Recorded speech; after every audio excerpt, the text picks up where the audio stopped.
So, within your team, if you have a lot of members, it's best to break them up into little individual teams. It's better to have one person assigned to one team rather than one person assigned to every team trying to do every single task. Usually you get a person that, or a group of people that do nothing, unless you do something like this. So the way the teams are broken down, the way we feel that is the best way to break them down is you have a robot design team. Now the goal of the robot design team is to design your robot. The design team has to have a clear knowledge of the game and the rulebook, so people in the robot design team should memorize that rulebook. The rulebook was available for download this morning. It might still require a password, it might not, I'm not sure. The robot build team is the actual people who build the robot. These people can be cutting metal, assembling robots, putting motors, cleaning up. The drive team is the people, is your drivers for the game. Now, even though that they're only going to be driving on competition day, we still want them to practice throughout the build season. The drive team should also talk with the robot design team and the robot build team throughout the season so that they know exactly what they're going to be driving. For instance, if the robot design team is thinking of making a four-wheel drive robot, the drive team needs to know how to drive, or what's the best way to drive a four-wheel drive robot. The drive team should know all the rules for the game. There's only two sections of the rulebook. All the student does not have to read the whole book. They have to read two sections. The game field, the robot design, and basically just the rule of the game. So you don't have to read the whole book. But for the rest, it's usually for the mentors. I also want to add that the robot build team can further be divided into separate sections. What we like to do is have a mechanical section, an electrical section, and a programming section. So one team is just building the mechanical system, the other team is building the electrical system, and the other team is developing the code to upload to the robot. The next few sections have to do with awards, and they're not really used throughout the build season, but they're used after or during competition. For instance, the animation team, it could be one or two people, and they're only making the animation, the safety animation and the robot animation to present for the awards. The safety animation was already done, it's ended. The other animation I'm being told is the pit crew is who's going to be with you during the competition, and they're going to be responsible for taking your robot to and from the field and fixing your robot between matches. They're going to be the people in the pits at competition, and they should be the only people at the pits. According to the rules, you're allowed a maximum number of people inside the pit area. If you exceed that, you will get penalties. So the less people inside your pit, the better. The pit crew should know how to troubleshoot and fix any problem with your robot.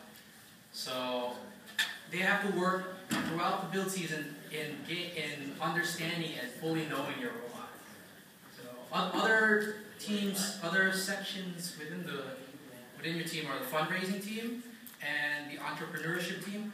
Both these teams are concerned with raising money and spending, or wisely spending your money. I believe in the kickoff video they showed that you can sell LED light bulbs to raise money for your team. Now, the entrepreneurship team is really more for the championship award.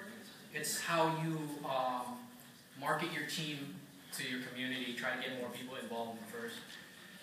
The spirit team is basically your cheerleaders, basically, for the competition. Now, there's some teams that have 20, 40, 60 people, and obviously you can't have them all on the pits or building the robot at the same time. So you can give them a spirit team job, which is at the competition, they just stay in the stands and cheer for you. There's a spirit award that comes with the spirit team, and there's a lot of people that do go for that. Once you go to a competition, you're going to see people in face paint, mascots, pom-poms. So it's one thing to work out for.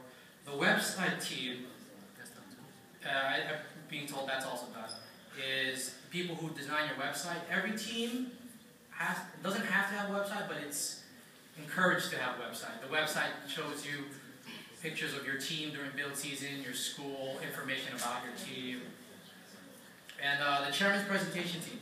Now, chairman's presentation is only open to second-year teams. It's not open to rookie teams. But if you are planning on going for chairman's presentation, and I think you should because it's the highest award given at first, you have to start preparing in your rookie year and try to build up on previous years later on to get the chairman's award. Here's a team organization chart. From my experience, and what FIRST really recommends is that at the top level, you have your leaders, and below them, you have people that report only to those leaders. For instance, the team captain is responsible for the robot design team, the animation team, the fundraising team, and the entrepreneurship. They all report to the team captain or to the coach. The robot build team reports to the coach, and of course, the chairman's presentation, all these teams report upward. You want to ask? No. Okay. So the coach has to be an adult member of the team. It's usually your adult mentor. But the team captain can be anybody within the team. We usually like to elect a junior for the team captain or a senior, somebody with knowledge that has been there previously. Although if you're a rookie team, it's kind of hard to find a good team leader. In the coming weeks, you'll be able to find someone decent. So here's some of the awards that should be assigned to each specific team. The robot design team and the robot build team would go for the creativity award. Creativity award is basically how creative your robot is.